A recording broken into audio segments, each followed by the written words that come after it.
Welcome, everybody, to another American Spaces on Air. This is an initiative brought to you by Instituto Chileno Norteamericano in Santiago and the American Academy of Technology at Universidad de EE.UTakca with the support of the American Spaces Network and, of course, the Embassy of the United States in Chile. And, of course, additionally, this is a collaboration with Fulbright Chile. Today we have a very, very special guest. His name is Stephen Good, and he is an associate professor at the Department of Biological and Ecological Engineering at Oregon State University. He received his PhD in environmental engineering from Princeton University in 2013, and he joined the Oregon State University in 2015. Where he has taught graduate and undergraduate courses in hydrology, biosystem modeling, and irrigation. Dr. Good, welcome to American Spaces on Air. It's very nice to have you here. Happy to be here. Glad to chat. Awesome. What I just mentioned there was just like a brief description of your very long resume. Is there anything else you would like to talk about regarding your experience? I don't know. I guess an interesting thing, I originally started out as an undergraduate in mechanical engineering, very far from water and water-related things, and I've been pulled more and more towards water and towards things that are alive that interact with water, and so that reflects kind of a very different kind of set of backgrounds and kind of coming through a lot of different kinds of fields on the way to where I am, which has been really fun. Awesome. So tell us a little bit about how long have you been here in Chile? How long are you going to be here? Yeah, I got here in August of 2022, and I'm going to be here till I think June of 2023, so about 9 or 10 months. And I'm in Concepcion, Chile, and I've been working at the University of Concepcion, both in Concepcion and in Xi'an, with collaborators there as well. And it's been a wonderful experience so far, and I've been really enjoying it and learning a lot. Awesome. Those are beautiful places. And what can you tell us about your role as a Fulbrighter or as a Fulbright alumni? Well, I guess I don't know if I'm technically a Fulbright alumni yet, but the Fulbright program has been really wonderful from my experience. It's allowed me to connect with a lot of people at a lot of different universities and beyond the university kind of sphere of thinking and working with non-governmental organizations and other folks. So it's been really fun being able to connect through the different networks in different ways at things, embassy events, and other ways. So it's the Fulbright program's been really fun and rewarding in that sense. Absolutely. Very good. So why did you choose Chile to come to do your Fulbright scholarship? Yeah, so I'm from the Pacific Northwest of the United States. I don't know if you're familiar with that area or not, but the Pacific Northwest of the United States, specifically I live in Oregon, but that region shares a lot with this region in central and southern Chile. We have a volcanic mountain range that spans the region, kind of running north to south, that's active, right? And we have a coastal mountain range, and in between the two, we have a lush valley full of important agricultural crops that are changing and facing lots of interesting water resource problems. And I study and work on water resource related issues. And so this is an opportunity to come to a region that is facing similar problems and, not being it has a different culture, different perspective on things, different kind of systems in place. And see what I could learn, how we could connect things and potentially work towards solving these problems in both places in a more efficient way. So there's a lot of connections between our regions, which has been really fun. Perfect. And is this your first time here in Chile? Like, are you seeing those connections for the first time or you chose Chile because you know how similar they were. Yeah, so I chose Chile, and I've been trying to build connections here because of the similarities in the climate and the ecosystems and how water is managed, and the differences too, to kind of learn and you know, focus on that.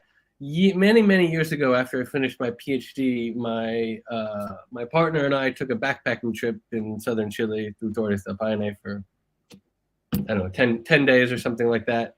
But that was many years ago, and not really at all connected to anything. You know, we were just having fun. Absolutely. So I can't see this. What did you think of Chile back then? I thought it was great. We had a lot of fun. It's beautiful. I mean, Chile's a spectacular country. It's beautiful. There's, you know, great food and great people that you meet, and it was a blast. We had a wonderful time back then. Yeah, it was great, and it's really funny. I during that trip, because I'm a scientist and I love science and data, I ended up bringing a bunch of tiny little vials where I collected water while I was backpacking through Torres del Paine, and I got little water samples and sent them off to a lab, you know, where I was working, and they got analyzed and they got put in a database somewhere. And this is 2013. Does that sound right? And just a month ago, somebody contacted me about those water samples because they found them in a big database, and I happen to be back in Chile at the same time. So it's just, you know, the world's colliding. It's really fun. Another reason to go back to Torres del Paine, maybe? I'm gonna have to go. I'm gonna have to go resurvey my sites. Awesome. Perfect. Okay, so regarding this project,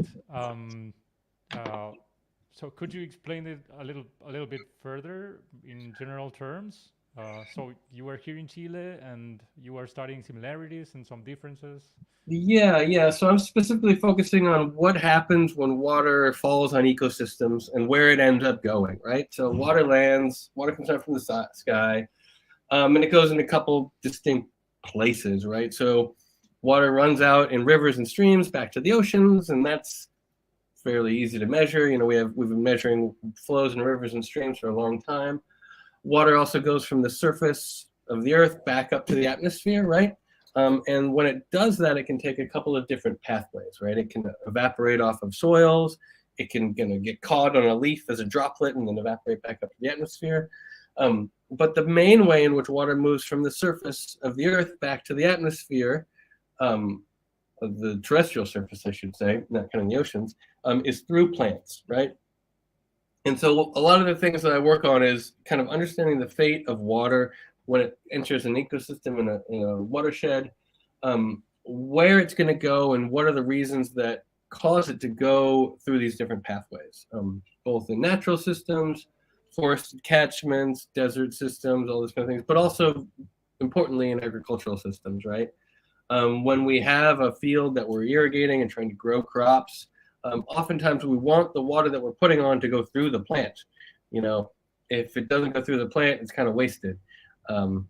There are subtle differences in why that's not always the case, but oftentimes we want to be as efficient as possible with our water, and so we want the water that we apply to irrigate agriculture to go through the plants. And so a lot of my work focuses on understanding these pathways and how they change through time, through practices, and also how they're changing in response to climate change. And so I'm here in Chile looking at kind of a similar eco-climatological regions. They're kind of analogous. There's this formal concept of climate analogies.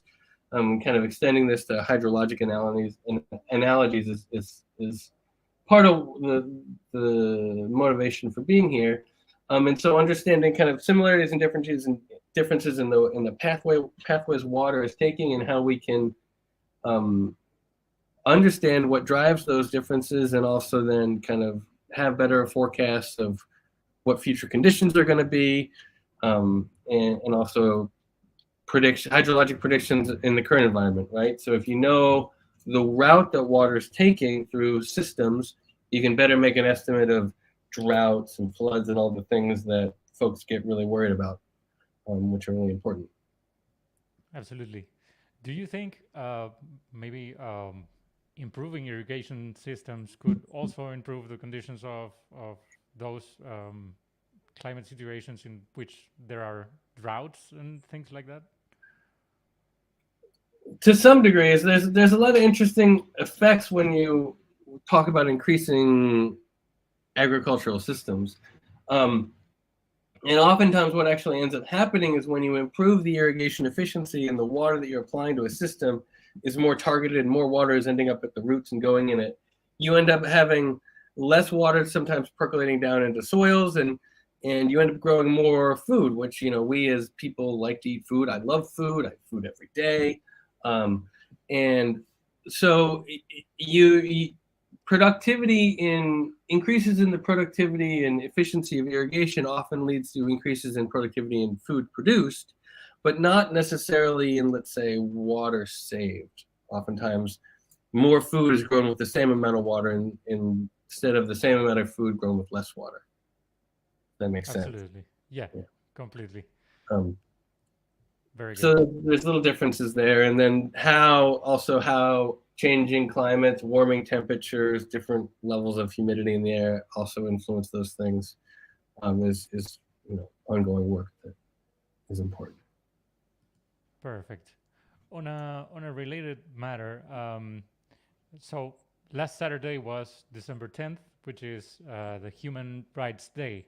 So could you say, or could you express what can you say about water accessibility as a human right?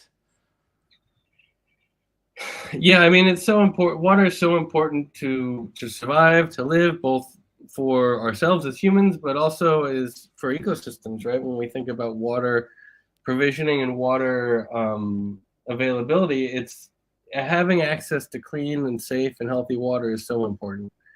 And it's something we can't live without, and is increasingly increasingly challenging right now with so many competing kind of groups and organizations making withdrawals and looking to leverage water in all sorts of different ways, and also there's a lot of water wrapped up in all sorts of different trade activities, moving water around. If you think about the amount of water that's inherent in a tomato, right? As an example, or strawberries.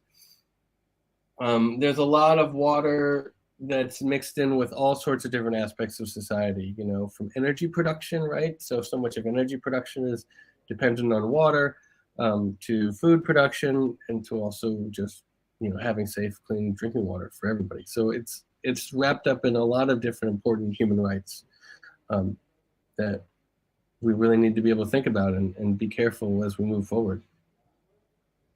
Absolutely, which makes it more important to understand where the water goes and how it flows through ecosystems, right? Exactly. Yeah, I mean, all these things are connected to each other, and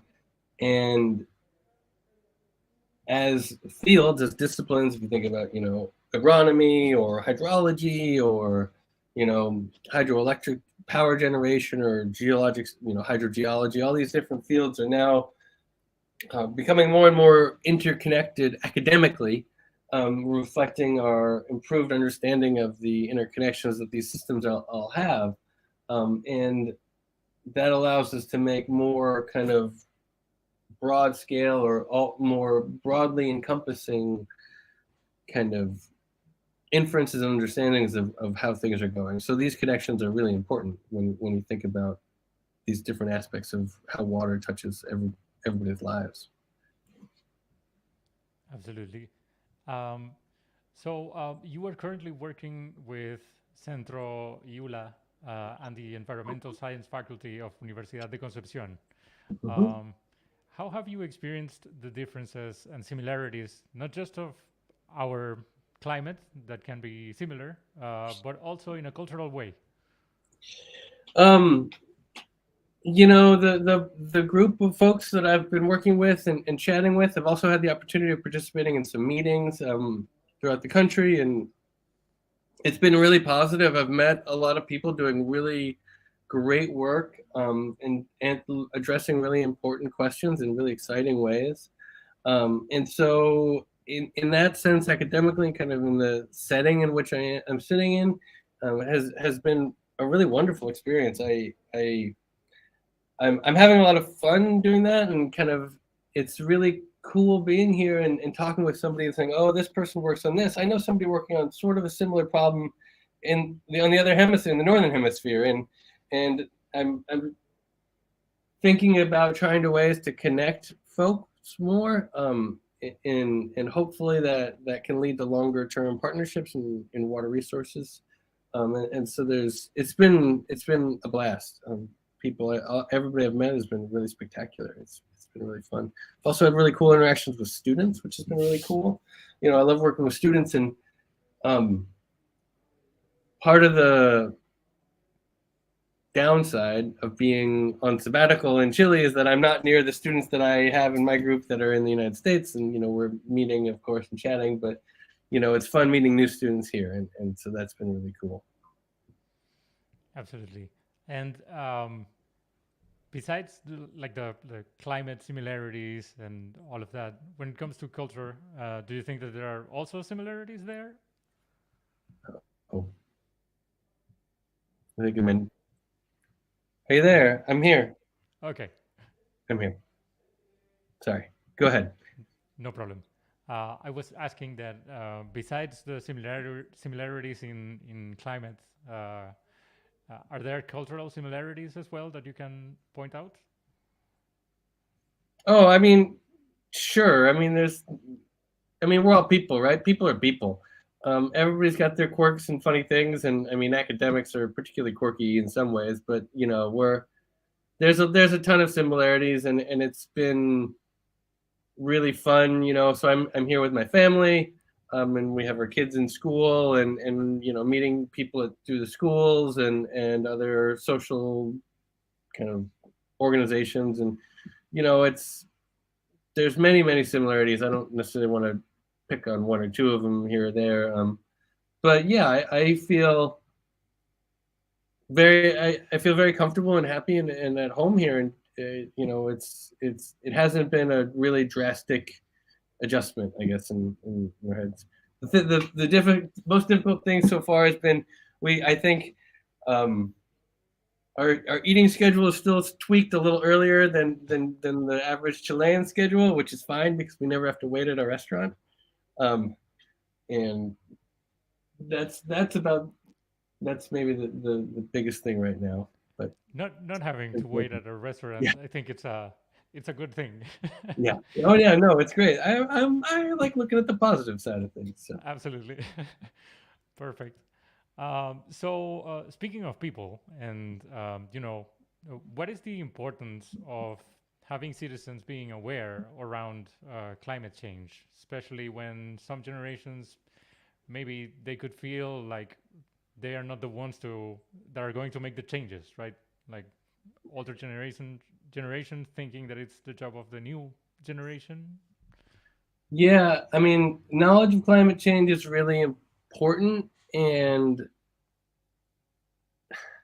when I say, there's obviously really important research that needs to happen in terms of how we understand the climate and its adjustments and changes through time, but a lot of the broad kind of understanding of climate change is not exactly novel anymore. It's decades old science that's been kind of fairly well established by hundreds and hundreds of papers and a large consensus of people, and so a lot of the issues right now, I think, have to do with communicating that understanding with folks and kind of make sure that people understand the importance of addressing climate change and all the different ways it's going to be manifest. There's going to be, and there already are, changes in the climate and changes in the associated hydrology and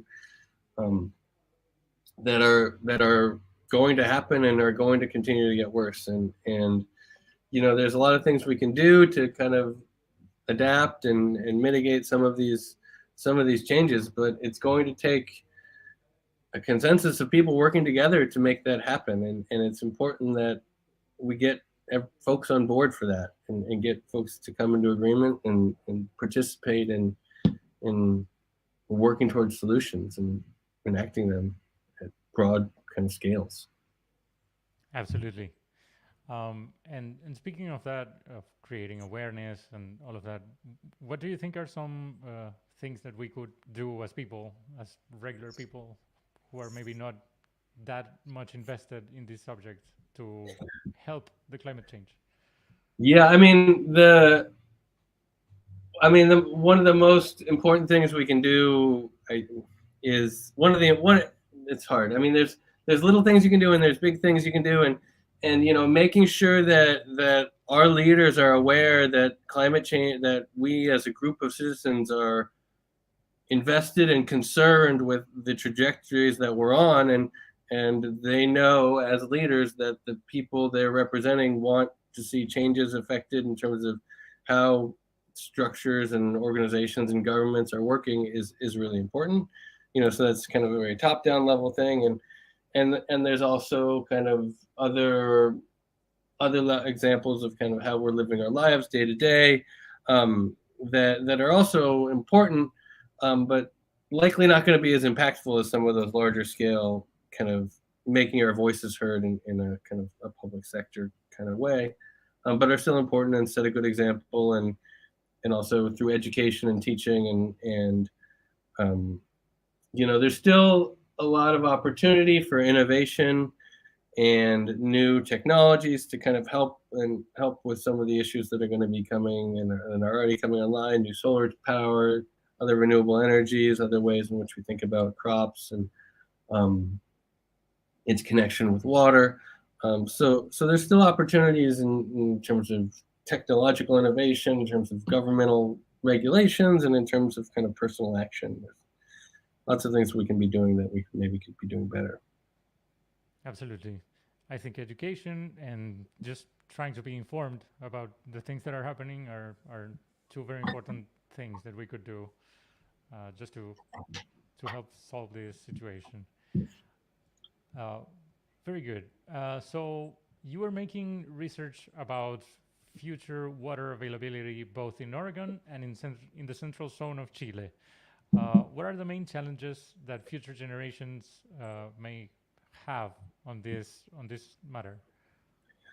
Yeah, so a couple of things are happening, right? So the obvious thing, that a simple way in which some folks like to talk about the effects of climate change on the hydrologic cycle is this thing called the wet gets wetter, dry gets drier paradigm, where as air is warmer, air can hold more moisture, right? So warm air can hold more water in it. And so that means that the warm places are going to get more water brought to them, and the dry places are going to get more water drawn away from them. So the wet regions are going to get wetter, the dry regions are going to get drier. It's just kind of this acceleration of the hydrologic cycle, as some folks say.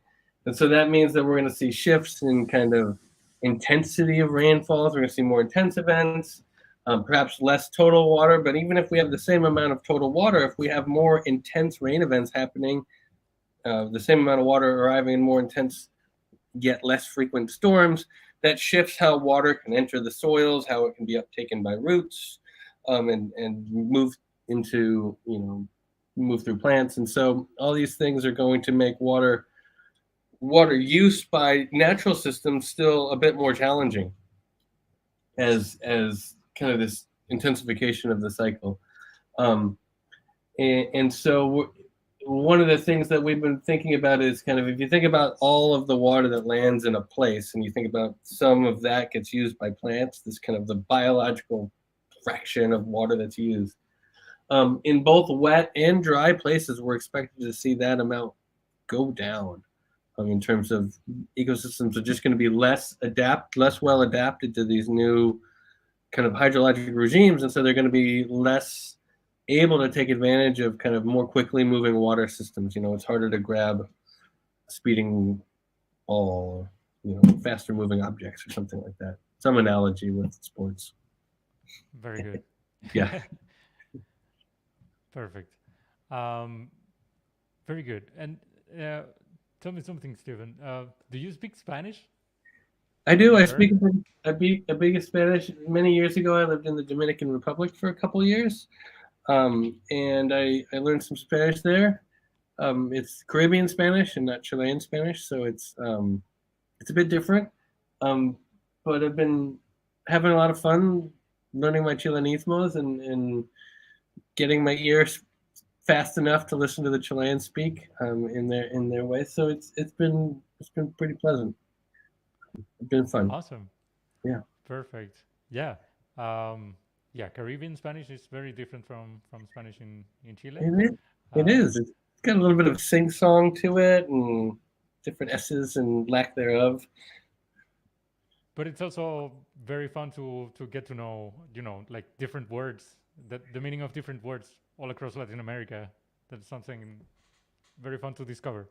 Yeah, it is. It's a lot of fun and yeah, and also there's like how you think about time and the Caribbean culture is just it's very distinct and different than here, and so it's also really fun seeing these cultural differences. Absolutely. We all fall under the same umbrella of Latin America, but there are some clear differences in many different aspects. And Yeah, I think that's something very rich. yeah, it's a lot of fun. It's really exciting. Very good. Okay, Stephen, I have one final question to you, and that would be, what would be some advice for our audience on this subject of water preservation? Yeah, I that's that's a good question. Water is not. I was just out with my kids this morning, and we saw a little sign somewhere that said "Water isn't free." There's a lot of energy wrapped up in the water that we use, and also there's a lot of water wrapped up in the food that we eat. And so water kind of touches all these really important aspects of our life: food, energy, and water. And so we want to be careful with all the resources we have, and they're all take time and effort to produce. And so we just want to make sure that we're not wasteful with what we're doing with any of those things. Um, Especially and, water, yeah, since, as you yeah, say, it's involved in pretty much everything we do, and it is so easy to waste it. yeah. I mean, wasting food is wasting water, right? So Yeah, so it's not just necessarily making sure you turn off the tap, but also making sure you turn off the don't let a lights. bunch of you got it. You can save water in many different ways, and not all of them directly revolve around liquid water in a cup in your house. Absolutely. Perfect, Stephen. Thank you so much for being here with us today in American Spaces on Air. This was a very informative conversation, and yeah, the American Spaces Network is very wide all across Chile. So there's an American space in Concepcion, as a matter of fact. Wonderful. Um, so yeah, this is your second house now. We Oh, are very happy to have you here. So anytime you want, we can have another conversation. yeah, thanks. Yeah, it's been a pleasure. Well,